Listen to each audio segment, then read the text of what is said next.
the Local Resources Network came about sort of 9 years ago, actually, when ETI members, the Ethical Trading Initiative, members discovered that they needed an easy way to find local partners to help them implement supply chain improvements. So the idea was simple, really. Sort of how can we engage with relevant experts on the ground? And as I said, sort of now, sort of like 9 years later, this need to engage with local stakeholders and access local expertise is as relevant, if not more relevant, than ever before. So the Local Resources Network, our aim really is then to focus on building this network, a network of local experts, and in addition to provide information about local initiatives, to provide some local risk intelligence, and to share good practice between members of the network. And this is why we're running this webinar this morning. So. We'll be hearing from, a little bit later, we'll be hearing from King Zhang, who's the Executive Director of Taoist Network, a consultancy based in China, and we'll also be hearing from Julia Tim, who's the Social Responsibility Manager at Tchibo. So she'll be sharing some experiences there from a project called the We Project that they've been running. So yeah, so it's going to be a great webinar. I'm really looking forward to it. Lots of some good insights and some inspiration for people who are sourcing from China, thinking about sourcing from China, and for others who are working within the sustainability field in China. So the Local Resources Network provides value essentially through sort of three areas. So first of all is the network. We provide then this online database to connect people through our global network. We also run some local events. We ran an event in Pakistan earlier this year, and are looking to run one in Turkey later on this year as well. So that's kind of a way sort of to really sort of gather local stakeholders. In addition, then obviously there's the collaboration element. The main purpose for connecting within the Local Resources Network is to foster some kind of collaboration, and the way we encourage that is a multi-stakeholder approach. That's why members of the network come from a wide range of stakeholder groups, not just business, but also trade unions, academia, NGOs, civil society organizations, and so on. And then finally, as I mentioned, the insights. So the main way we provide country risk intelligence is through country briefings, and we've just launched the country briefing for China this week, so that's now available for download from our website, from our new website. In fact, we just also launched a new version of our website, so I encourage you all to go onto the website, download and read through the country briefing on China after this webinar if you haven't done so already. And also, just sort of a quick word would be, because it's a new website, new look and feel, I also like to just remind you, please go in and have a quick look at your profiles, and check if your profiles are up to date.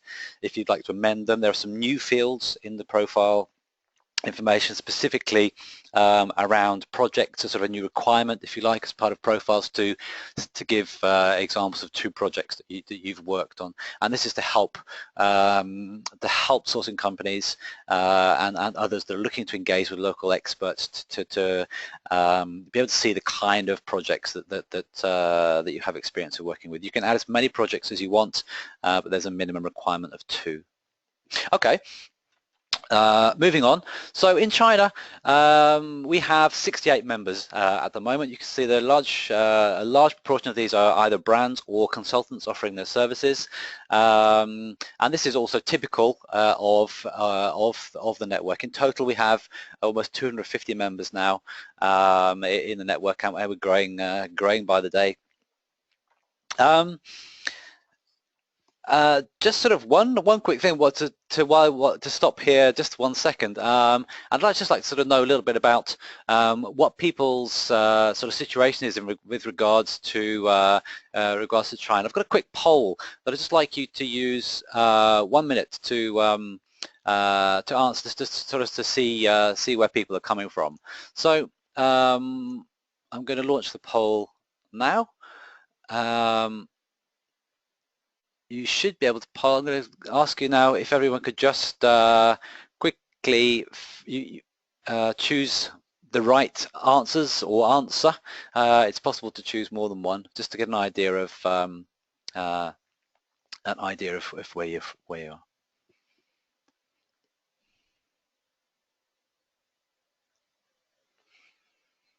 I'm going to give another 10 seconds.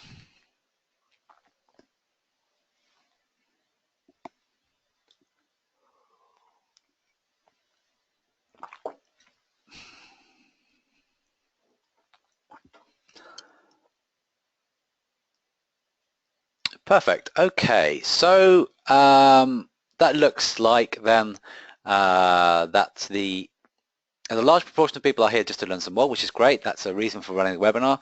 And about sort of 50-50 are interested in engaging with stakeholders and interested in engaging with yeah, with the supply chain. That's great. That's good. Okay. You should be able to see the poll results now. Okay, so that's a little bit about China. As I mentioned, we have the country briefing,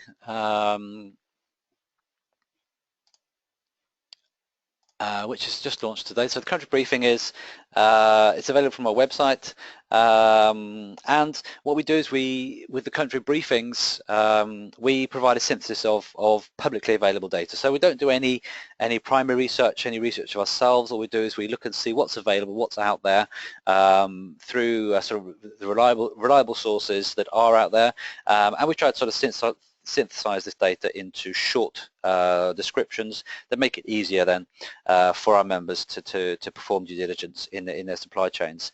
And we're focusing on then the 12 base code clauses from the Ethical Trade Initiative in Norway, indicated by these icons at the bottom of the page here. Just to run through them quickly in case people are wondering what they stand for. So from the left, we start with forced labour, then freedom of association, child labour, discrimination, harsh and inhumane treatment, operational safety and health, wages, working hours, regular employment, marginalised populations, environmental management, and finally, anti-corruption.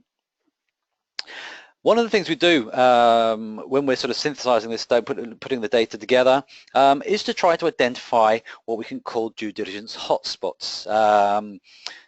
Areas that our members should have sort of particular focus on. Not to say that the other areas are not relevant, but these are things that sort of jump out to us as being sort of particularly relevant for that country. So as sort of by means of context for the two presentations we're going to hear from in a minute, I just thought I'd run through quickly the 3 due diligence hotspots that we identified for China. So to start off with, the first one is obviously freedom of association and collective bargaining. So China ranks as one of the 10 worst countries according to ITUC, and has not ratified yet the core conventions of core ILO conventions, C 87 and 98. The law doesn't provide for a freedom of association. Workers are not free to organise or join unions of their own choosing. As I'm sure the majority of you will be aware, then there's that independent unions are illegal. All unions have to be registered under the All China Federation of Trade Unions. The right to strike is not protected in law, and we can say that in 2015 there was approximately 3,000 strikes, just under 3,000 strikes in China over violations of labour rights, including non-payment of wages and social security. Interestingly, you could see that a lot that these the strikes were concentrated in Guangdong province, and you can sort of see an increase in sort of rights conscious workers in this area. The number of reports stating that employers commonly threaten workers if having broken company rules if they strike, and there's also reports then of harassment, both from government officials and also from the police. The law does allow for collective wage bargaining for workers in all types of enterprises. However, there seems to be that there's no obligation for employers to negotiate or to bargain, and some employers simply refuse to do so.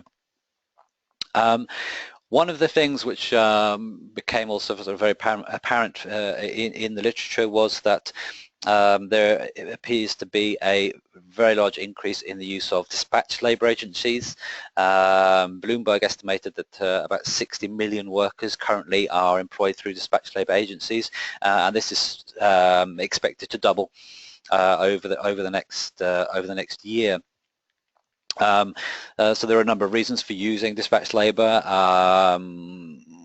including then to cut down on these sort of ever-increasing wage costs as the cost of living increases and wages increase, but also it's a tool for undermining a worker's right to engage in social dialogue at the enterprise level. If the factories or the production facilities don't employ directly, so therefore they sort of absolve themselves of any need to engage in social dialogue. The next due diligence hotspot we identified was occupational health and safety, and an ILO report from 2012 summed up their research by just saying that the current work safety situation in China remains grim. So China has a robust framework of laws which are largely harmonized with relevant ILO conventions and international standards. And in addition, there are a number of regulations addressing sort of specific areas such as handling hazardous chemicals and laws relating to specific industries such as mining and construction. However, despite this sort of robust legal framework, there's a severe lack of safety monitoring, weak enforcement of the laws in general, and also sort of poor management, or sort of low level of awareness, both for workers but also of managers at sort of enterprise level, which leads to a very high number of workplace accidents and deaths. Health and safety issues comprise the largest portion of non-compliance issues in China, according to SEDEX, representing just over 55% of all issues raised. The law does require employers to provide free health checks for employees working in hazardous conditions, and also to inform of the results, and workers have the right to report violations. The extent to which this happens, of course, is difficult to assess with any accuracy.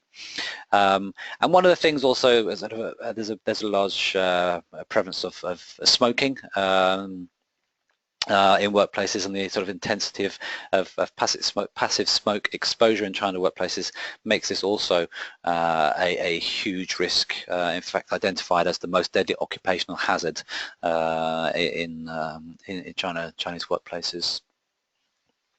Finally, working hours and wages is the third sort of due diligence hotspot. The standard working week in China is 40 hours.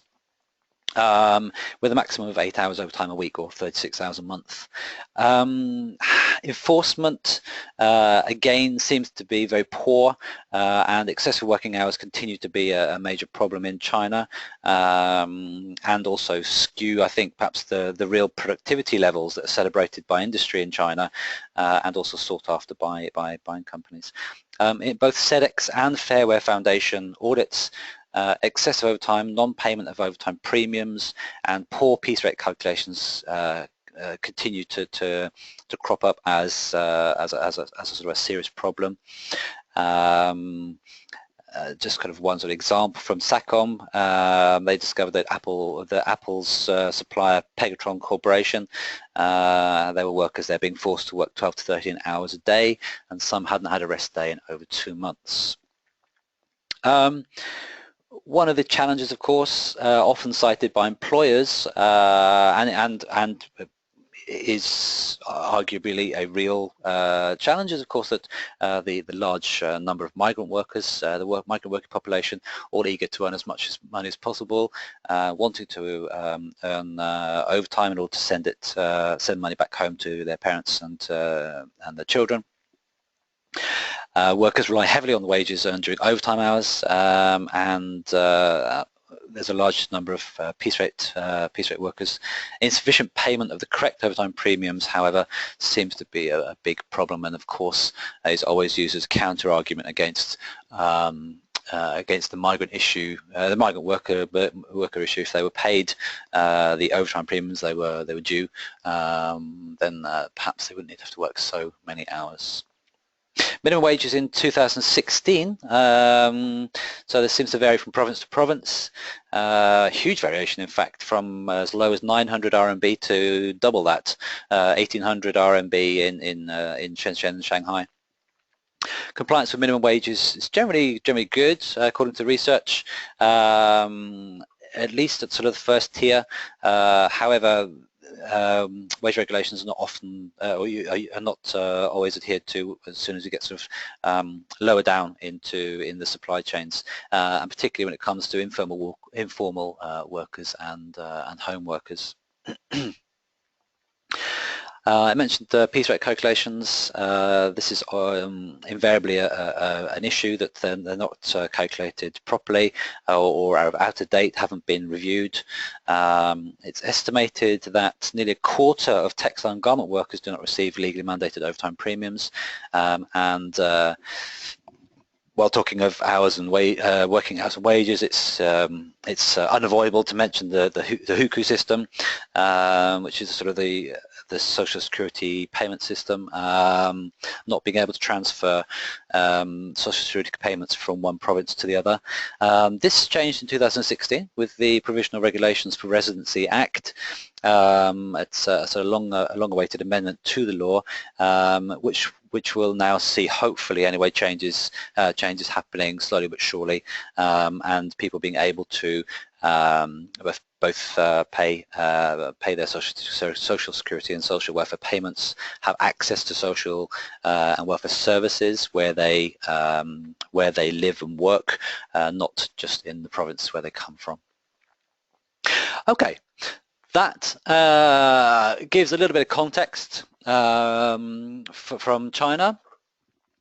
Based on then the research or the reports that we've read when we put together the country briefings.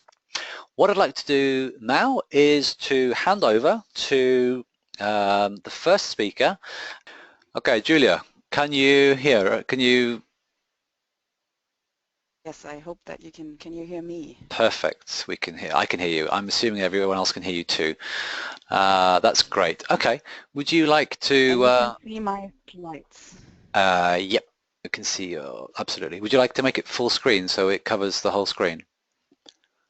It is actually full screen. Is it not full screen on yours? Okay. It may just be mine because I'm also a registered presenter. So go for it, Julia. Tell us a little bit about the WE project.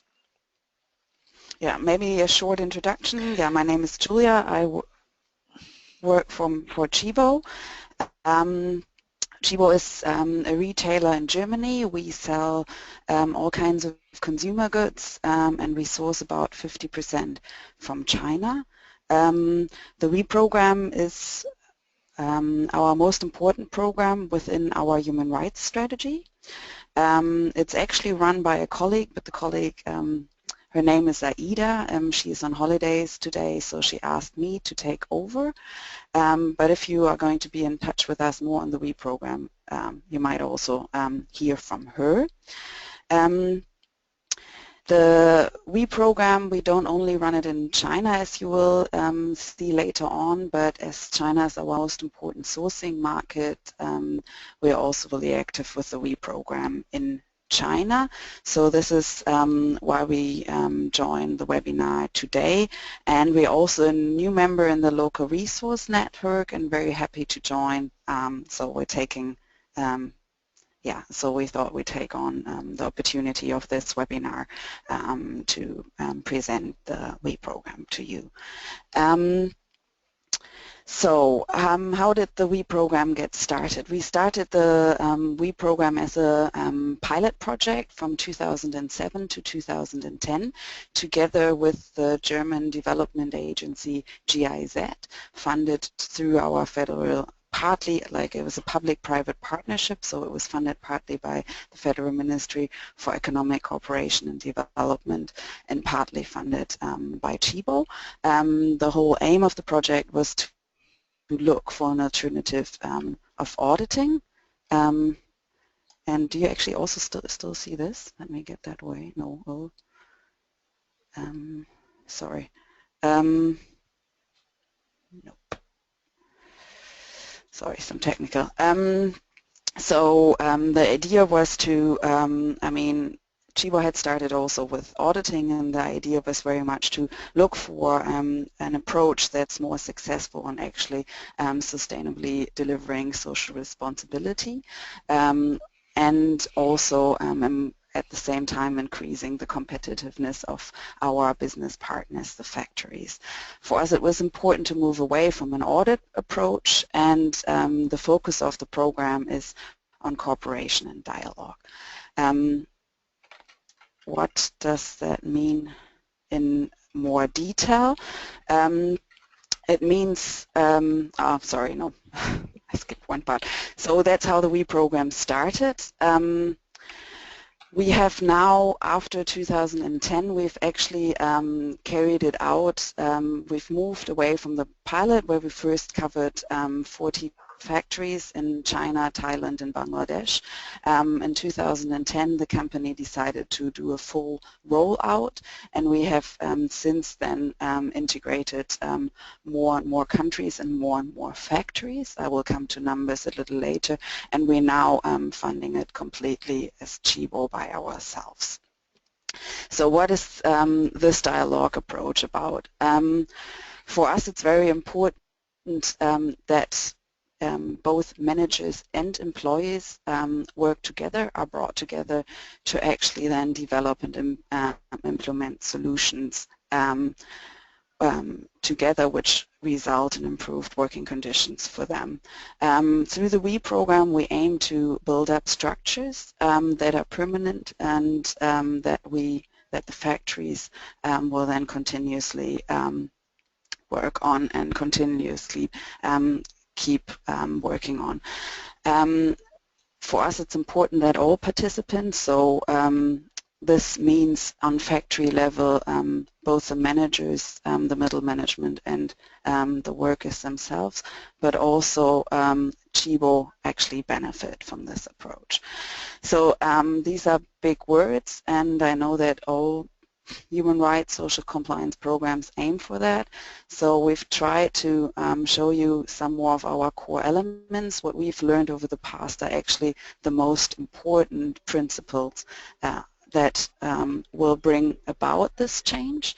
And let me also say that much that in daily running a program, that this is also at the same time keeps being the challenge, that we really make sure that we stick to these principles, because for us they are the key success factors to really achieve that. But it is also part of the daily quality management and the strategic steering to make sure that we always follow this. And currently we're also going through a restructuring and a re-strategizing, because we also saw that in scaling up our programs we might not have managed to deliver this all all the time. So this is also what I just very honestly want to say, that that this is always a balancing and steering involved. So the first, so for us it's really the aim to establish ownership and empower everyone who's part of the WE program to implement the solution that that they need, and in this way to really make the change last. So the first principle is action learning and participatory training. This means that we really focuses on real life problems, so we don't take any dummy problems, but well, in the program the participants bring up what they account directly and daily in their factories, and then we work with these issues in the program to actually make it a real life experience, and to create that action learning, to create that learning in the action of doing it. And this is a very participatory style. Then for us it's very important that there is peer learning and co-creation. And this also means for us that we bring together not only the stakeholders but also factories together in groups. And in this regard we really feel that everyone in the room has something valuable and innovative to bring to the table. For this we need empowerment, and for this it really means that through the methods that we use we create room for people to speak up, and in this way we want them to become the best version of themselves. Now I'm going to jump in the cake up to dialogue and trust. This also means that we need to build, through the dialogue we need to build the trust that people really feel that can be heard. And this happens very much through the method of creating room and creating people to speak up, to having the real problems that are on the ground. And we realize a lot that that it is, depending also on the countries, obviously it is a big step for workers to speak up. But we do see in our programs that they bring a different perspective to the table, which is very valuable for the factory managers. And so this is what happens in the room. A worker says something that is just his opinion and might be very, very obvious for this person, but it is not actually so obvious for the people in the room, including the managers. And they recognize the value of the statement. For example, it could be on why workers leave the factory, or people realize that working like overtime, as we heard, is one of the major issues in China, that this is actually something that's hard for everyone in the factory, and something that, and so we, through this process, there's respect created, people feel valued for what they say, and so dialogue and trust develops, and from this there's a common understanding created, that from this common understanding we can build on to actually bring the change about. And there it's very important that the people in the room actually feel responsible for what they can do, and this also means that they can really participate in the decision making. So for us this means that there is the training includes skills in negotiations and in the decision-making process, and it becomes really on the spot on saying, what do we want to do about the overtime?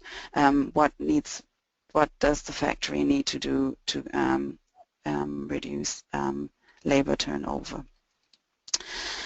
So what do we do the WE program on? For us, it's about the human rights program in our production. So it's very much about our social code of conduct, but that's also reflected in the ethical, in the ETI-based code. For us, it's also important that we have seen that there is a linkage between the ETI-based code and improving the competitiveness through improving production efficiency. And then, because of the process, the workplace cooperation for us is very, very important. But it basically means that for these topics, they will be dealt with in the workshops, and we will jointly develop win-to-win solutions.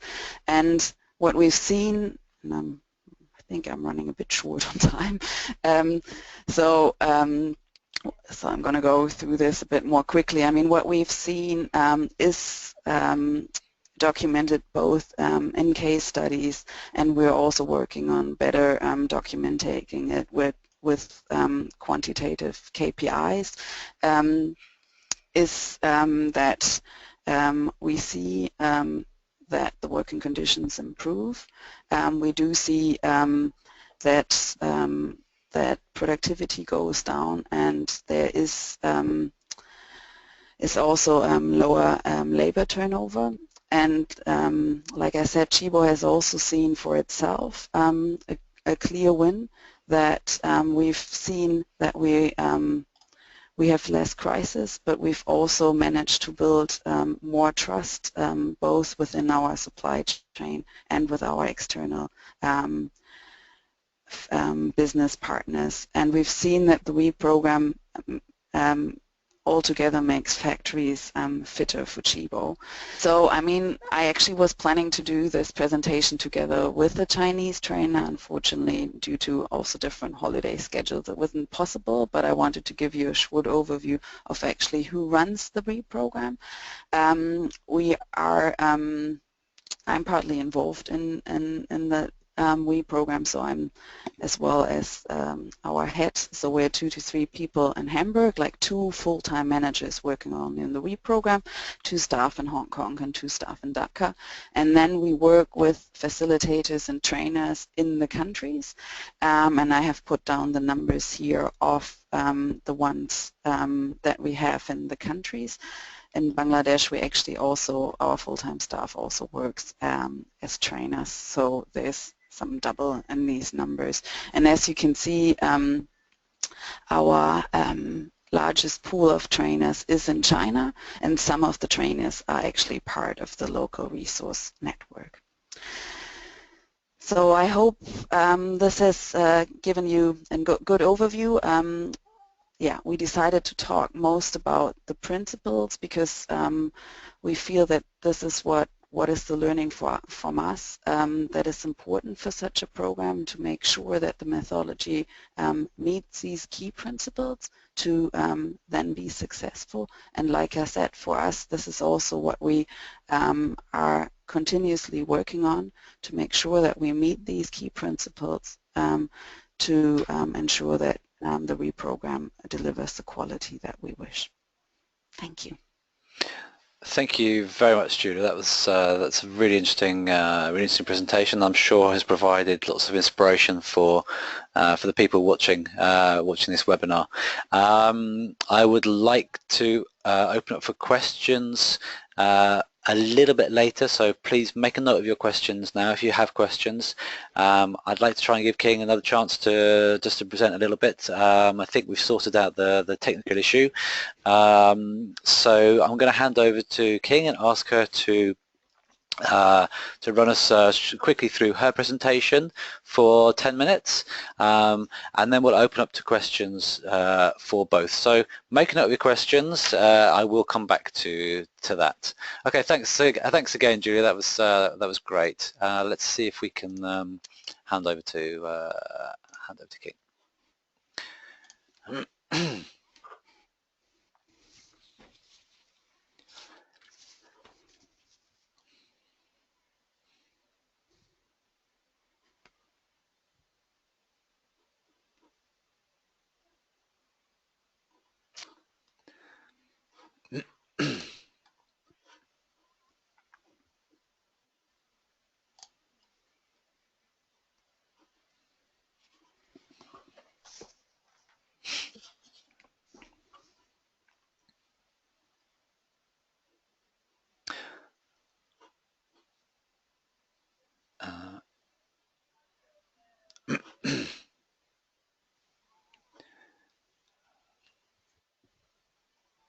Okay, 1 second. King, if you can hear me, if you can try to unmute yourself, you are now presenter, so you should be able to do that.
Okay, unfortunately we don't seem to be able to get this to work. So let's, I hope you've been busy writing your questions down for Julia.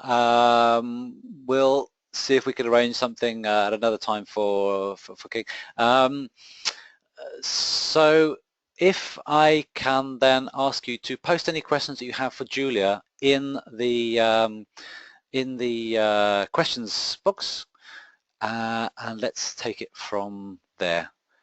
Julia, can you hear me? Can you hear me? Yes, I can hear you. Yeah, I think I'm perfect. also And unmuted. that's right, you're also unmuted, so that's great. So people can hear you too. Let's see, no questions yet.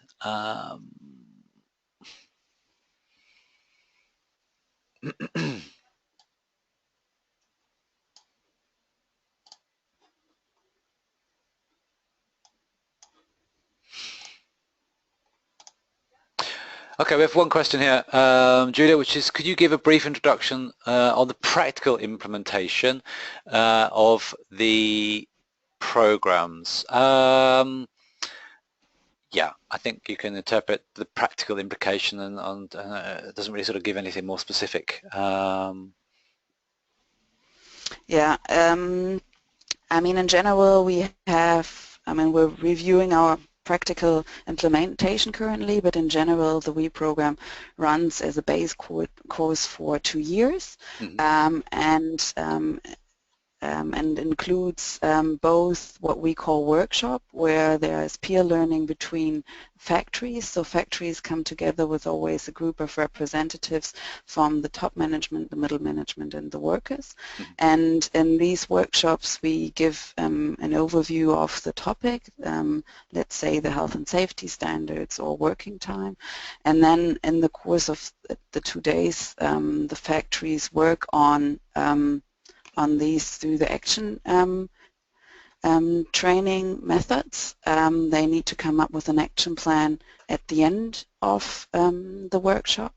The workshop is then followed up by a factory visit where trainers go on site to actually look at the action plan, but also usually give another input to also reach more factories, more workers in the factory, sorry. And this is basically an ongoing course that then runs for 2 years to see that we cover the ETI base code. Some of the topics we covered through what we call homework, which is the idea that the factories work independently on them with support of the trainers to make sure that they really take on the methodology. And then for our risk countries, which actually everything outside of China, for very high risk countries, China is also a risk country for us. We actually also have it ongoing, the WE program. And for China, we've worked over the last years to basically also regularly keep in touch with the factories, with homework, with what we also call internal trainings of trainers to build up peer learning within the factory.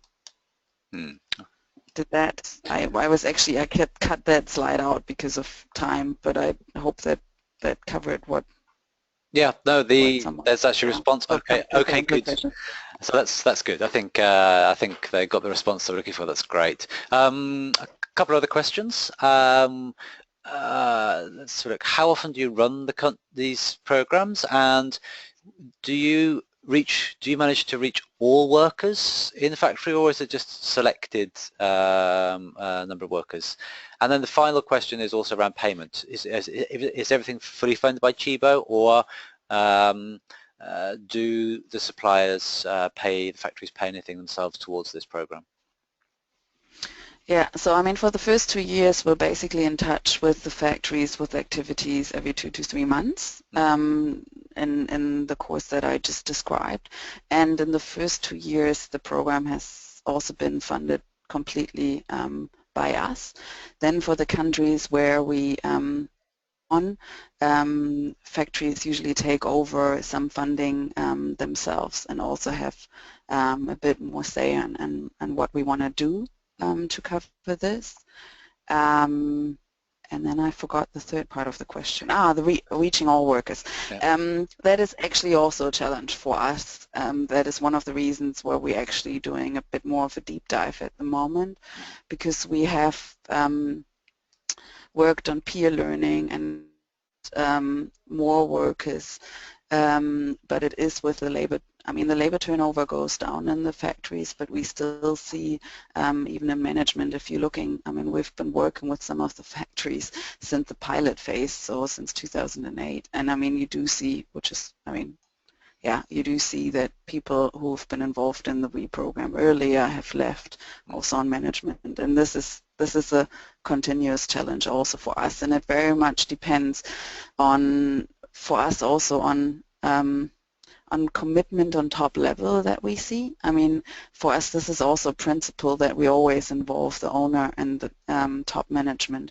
And if they really see, and we do have a lot of cases, we have cases where it's not quite that successful, but in the cases where they really take it on and they see the benefits from really this method of working together and having participation of the workforce, that's also where we're successful in reaching a broader workforce. I mean, one example I just heard the other day from India, to basically make it a bit more hands-on, is that one factory has actually decided to run an all-employees meeting before the shift every morning, and it was voluntarily for the workers to first join to discuss daily stuff that comes up and so on, and now it's just become a routine for everyone to actually be there and do this meeting together.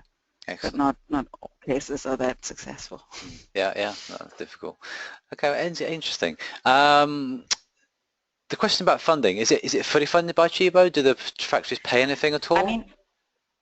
I mean, and for the first 2 years it's fully funded, and then it depends a little bit on the country arrangement. But then it's also I mean, we usually pay for the trainers, but then factories also take over other costs of the program and deliver inputs and so on, and also in-kind contributions and so on by themselves. Excellent.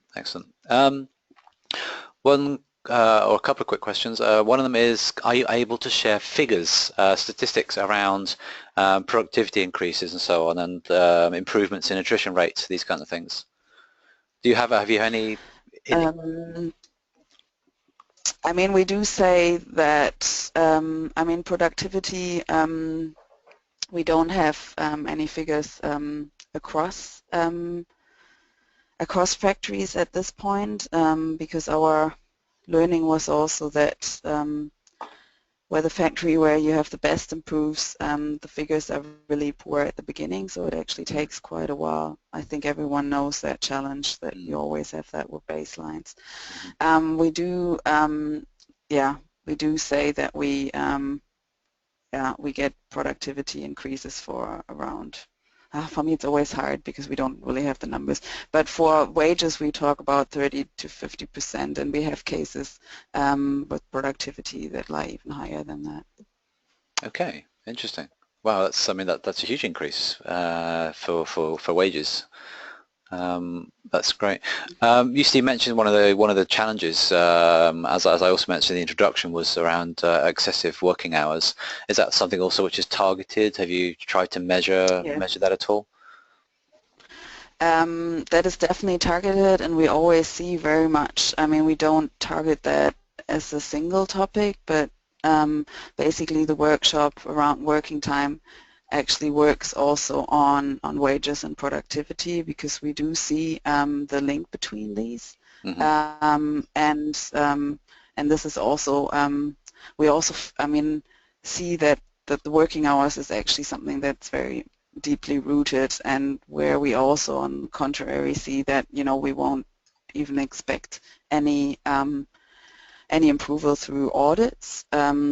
So for us it's in this it's yeah, it's very important to tackle these together. Yeah. How do, I mean, you mentioned that at the moment you have up to around 75% of your production is in WE factories, and you mentioned also that you have a sort of a risk-based approach. In other words, you're looking at sort of identifying risk countries.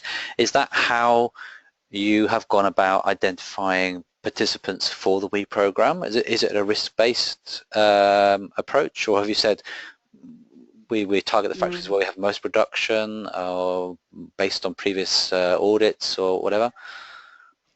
I mean, for us, for the WE program, the risk basis were the countries, and then looking of how much is the share also in the countries. So, for example, I would say that Indonesia, for example, also rates as a very high risk country, but we hardly have any production in Indonesia. So, setting up the WE program in the countries requires quite an investment in with working with trainers, setting up some structures. So we basically looked in the past of the risk, and also like how much business are we doing there. So for example, we're actually currently working, for example, which I hope will get started next year, at a program in Myanmar, because Myanmar has also become more important for us, and obviously it's also a high risk country. And then within the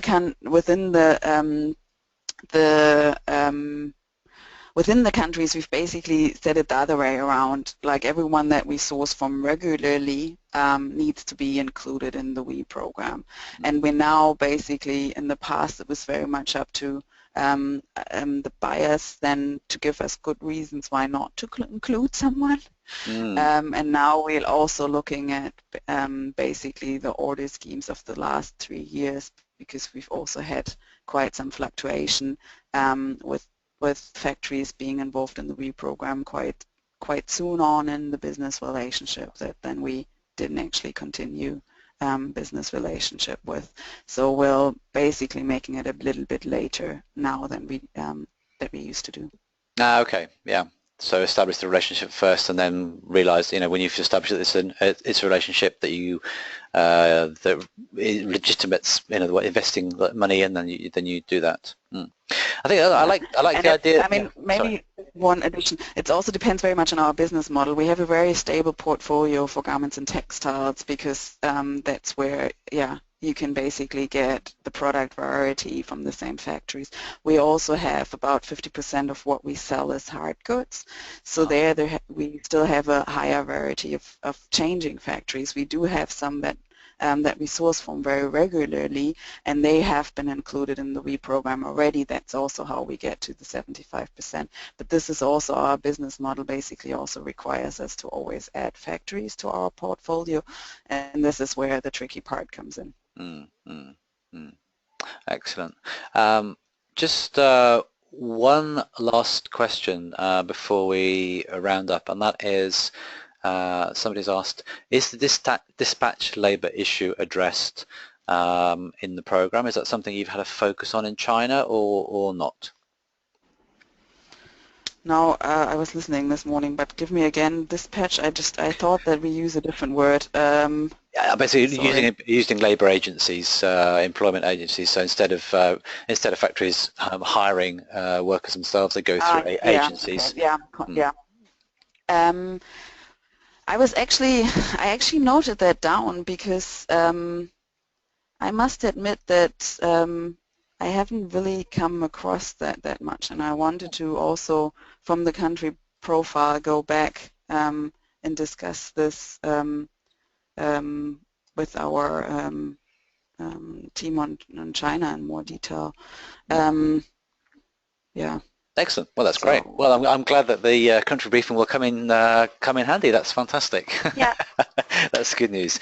Okay, look, Juliet, thank you ever so much for joining us this morning, for sharing both the presentation but also your reflections and answering questions.